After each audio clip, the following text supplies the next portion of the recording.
No coração do oceano agitado, sob a escuridão projetada por uma baleia, desdobra-se uma narrativa monumental de redenção e submissão. Esta é a história de Jonas, o profeta, que se vê em uma viagem transcendendo os limites do conhecido. Visualize o estrondo das ondas e o assobio do vento enquanto Jonas, escolhido divinamente, é confrontado com uma missão celestial: advertir a cidade de Nínive sobre sua destruição iminente. Contudo, ao invés de atender ao chamado, Jonas opta pela fuga, embarcando rumo ao desconhecido. O mar, enfurecido, ameaça a segurança da tripulação. Consciente de sua rebeldia, Jonas faz uma escolha transformadora. É lançado às profundezas, para dentro de uma baleia gigantesca, onde enfrentará suas sombras interiores. Convidamos você a mergulhar nesta jornada de introspecção e mudança, explorando como a estadia de Jonas no ventre da baleia se torna um momento de reflexão profunda e arrependimento. Veja como sua submissão final o guia de volta à superfície, pronto para abraçar seu destino divino.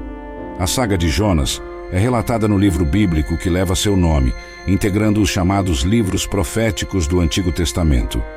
Embora breve, com apenas 4 capítulos, o livro de Jonas é repleto de ação, humor, ironia e lições valiosas.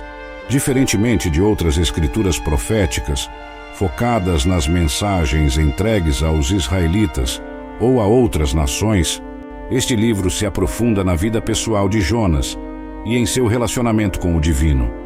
Jonas, profeta do Reino Norte de Israel, composto por 10 das 12 tribos israelitas, serviu durante o reinado de Jeroboão II, entre 793 e 753 a.C., conforme documentado no livro de 2 Reis.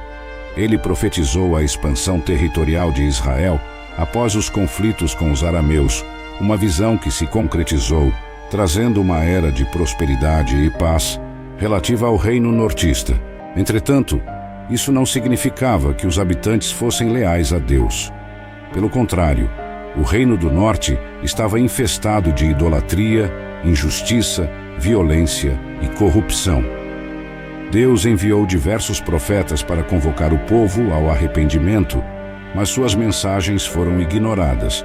Entre esses mensageiros estava Jonas, que não trazia uma palavra apenas para Israel, mas também para uma nação estrangeira, a saber, a capital do Império Assírio, temida por Israel e todas as nações ao redor devido à sua notória crueldade, violência e arrogância. Suas conquistas eram brutais, subjugando inimigos com torturas e humilhações. Nínive, uma cidade vasta e poderosa, orgulhava-se de sua riqueza e segurança. Segundo o profeta Naum, que também profetizou contra Nínive, a cidade estava repleta de sangue, roubo, mentiras e idolatria. Deus instruiu Jonas a dirigir-se a ela e anunciar sua destruição em virtude de sua maldade, mas Jonas recusou-se a obedecer. A possibilidade de ir a essa cidade inimiga e pregar talvez o levasse a crer que seria ignorado, morto ou que eles não mereciam a misericórdia de Deus. Assim, ele optou por fugir da presença divina, tomando o caminho contrário no porto de Jope. Lá, Jonas encontrou um navio rumo a Tarsis, cidade situada no extremo oposto do mar Mediterrâneo. Após pagar sua passagem, embarcou, esperando fugir do alcance de Deus. Contudo, Deus não permitiria sua fuga tão facilmente e enviou uma tempestade tão violenta ao mar que parecia que o navio seria destruído, colocando os marinheiros em desespero. Ficaram aterrorizados e começaram a suplicar a seus deuses, lançando ao mar tudo o que podiam para diminuir o peso da embarcação. Enquanto isso, Jonas encontrava-se no porão, profundamente adormecido. O capitão, ao encontrá-lo, despertou-o e instou-o a clamar ao seu Deus para que os salvasse da morte iminente. Os marinheiros, desconfiados de que a tormenta fosse um castigo direcionado a alguém entre eles, resolveram sortear para descobrir o responsável. A sorte apontou para Jonas, que admitiu reverenciar o Senhor, o Deus dos céus, Criador do mar e da terra, e que estava em fuga por sua desobediência. Os marinheiros, tomados por um temor reverencial, questionaram-o sobre como apaziguar a fúria do mar. Jonas, então, instruiu-os a lançá-lo ao mar, garantindo que isso acalmaria a tempestade. Relutantes, tentaram ainda alcançar a terra firme, mas diante do agravamento da tempestade, imploraram pela misericórdia do Deus de Jonas, cumprindo, em seguida, a sugestão de lançá-lo às águas. Imediatamente a tempestade cessou, o que os levou a oferecer sacrifícios e votos ao Deus que havia demonstrado tal poder. Um grande peixe foi enviado por Deus para engolir Jonas, protegendo-o em seu ventre por 3 dias e noites. Lá, Jonas orou, reconhecendo que não poderia escapar da presença divina.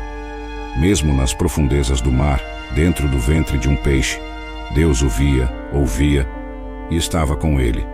Jonas clamou, louvou a Deus e prometeu cumprir seus votos. Deus, então, ordenou que o peixe o expelisse em terra firme. Pela segunda vez, Deus instruiu Jonas a levar sua mensagem a Nínive. Desta vez, Jonas obedeceu. Nínive era uma cidade vasta, levando 3 dias para ser atravessada.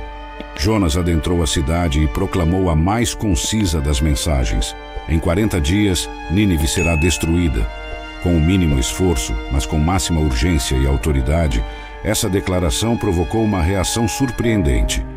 Os ninivitas acreditaram na mensagem divina, proclamando um jejum e vestindo-se de saco em sinal de arrependimento, inclusive o rei, que decretou que tanto pessoas quanto animais se cobrissem de saco e clamassem a Deus fervorosamente. Talvez Deus reconsiderasse e não procedesse com a destruição.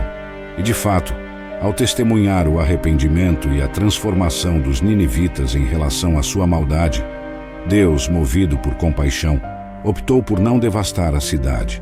Contudo, essa decisão não agradou a Jonas, que se irou profundamente contra Deus, criticando-o por sua imensa misericórdia. Ele argumentou que sua fuga inicial se deu justamente por conhecer o caráter indulgente de Deus, lento para a ira e abundante em amor, capaz de mudar de ideia sobre o mal anunciado. Jonas chegou a expressar que preferiria morrer a testemunhar seus adversários sendo perdoados. Deus então questionou Jonas sobre a legitimidade de sua ira, mas sem obter resposta, Jonas retirou-se para a periferia da cidade, onde construiu um abrigo e aguardou pelo destino de Nínive. Para conforto de Jonas, Deus fez crescer uma planta que proporcionou sombra e alívio do calor. Jonas alegrou-se com a planta, mas no dia seguinte, Deus enviou um verme que a fez murchar.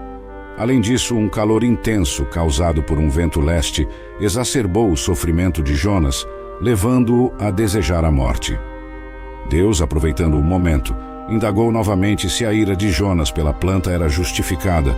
Jonas afirmou que sim, ao ponto de preferir a morte.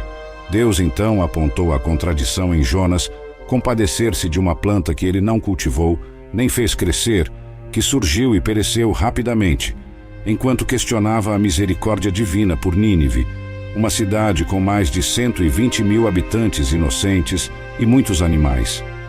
Com essas palavras, o livro de Jonas conclui, deixando em aberto as reações finais de Jonas e seu subsequente caminho, possivelmente sugerindo uma reflexão contínua para o leitor. A narrativa de Jonas destila múltiplas lições sobre a natureza de Deus e sobre nós mesmos, revelando que Deus é soberano, onipresente, o Criador que governa a natureza e opera milagres. Enfatiza a misericórdia divina, desejando a redenção e salvação de todos, além da justiça de Deus, que castiga o pecado, mas também se compadece diante do arrependimento. A paciência de Deus, dando-nos oportunidades para corrigir nossos caminhos, e seu amor incondicional, mesmo pelos nossos inimigos, são mensagens centrais dessa história. Jonas nos revela muito sobre nossa própria natureza, mostrando que frequentemente nos rebelamos e hesitamos em cumprir o que Deus nos solicita. Ele destaca nosso egoísmo, colocando nosso próprio conforto acima do bem-estar alheio. Revela nosso orgulho, fazendo-nos crer que somos superiores aos outros, e nossa hipocrisia, ao comemorarmos a misericórdia de Deus para conosco, mas não para com os outros.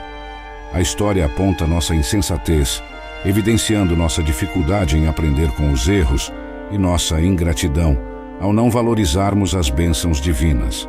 Por outro lado, Jonas também ilumina o caminho da esperança, ensinando que Deus nos perdoa ao nos arrependermos e nos restaura quando obedecemos. Mostra que Deus nos escolhe para cumprir seus propósitos e nos encarrega de disseminar sua mensagem. Ensina que, ao nos humilharmos, somos transformados por Deus, que nos faz crescer através do louvor e nos desafia a refletir mediante questionamentos, convidando-nos a compartilhar seu amor e compaixão pelo mundo. A história de Jonas não é uma mera fábula ou alegoria, mas um relato com fundamentos históricos e bíblicos sólidos, integrante da história sagrada de Israel. O livro de Jonas contém detalhes geográficos, históricos e culturais que se alinham com a realidade da época. Exemplos incluem a menção do rei Jeroboão II, corroborada por outras fontes bíblicas e extrabíblicas, a cidade de Nínive, capital do Império Assírio, cujas ruínas foram confirmadas por escavações arqueológicas, e o deus assírio Ashur, principal divindade de seu panteão. Além disso, menciona o porto de Jope, importante centro comercial na costa mediterrânea, identificado hoje como a cidade de Jafa, em Israel, e Tarsis, uma cidade distante e próspera associada à atual Tartessos, na Espanha, reforçando a veracidade e importância histórica do relato de Jonas. Além da história de Jonas, ela recebeu validação de Jesus Cristo, o Filho de Deus, que a referenciou como um fato histórico e um sinal profético. No Evangelho de Mateus, capítulo 12, versículos 38 ao 41, é relatado que os fariseus e saduceus demandaram de Jesus um sinal milagroso que comprovasse sua autoridade. Jesus lhes respondeu que o único sinal que receberiam seria o sinal de Jonas. Assim como Jonas permaneceu 3 dias e 3 noites no ventre do grande peixe, assim o Filho do Homem ficaria 3 dias e 3 noites no coração da terra. Jesus estava profetizando sua própria morte e ressurreição, o teste definitivo de sua identidade e missão. Ele ainda mencionou que os ninivitas se levantariam no julgamento com aquela geração e a condenariam, pois se arrependeram ao ouvir a pregação de Jonas, evidenciando que algo maior que Jonas estava entre eles. Jesus se colocou em paralelo a Jonas, mas também demonstrou sua superioridade. Ele foi o profeta perfeito que obedeceu plenamente ao Pai, até a morte, e trouxe a mensagem de salvação para todos os povos. A história de Jonas nos fala sobre Deus e sobre nós mesmos, sobre seu amor e nossa resposta, sua graça e nossa missão. É uma narrativa que desafia nossa reflexão sobre a atitude perante Deus e os outros, convidando-nos a fazer parte do seu plano para o mundo. Revela que Deus é o protagonista da história e nós, seus colaboradores, encorajando-nos a confiar em Deus, obedecê-lo, arrepender-nos, louvá-lo, amá-lo e servi-lo. Esta foi a história de Jonas, o profeta que fugiu de Deus, foi engolido por um grande peixe, pregou em Nínive e se irou com Deus. Espero que tenha sido enriquecedor e que tenha contribuído para aprofundar seu entendimento sobre Deus e sobre si mesmo. Se você apreciou essa explanação, considere compartilhar, curtir e se inscrever para fazer parte desta comunidade. Fique à vontade para deixar seus comentários, dúvidas ou sugestões. Até o próximo vídeo.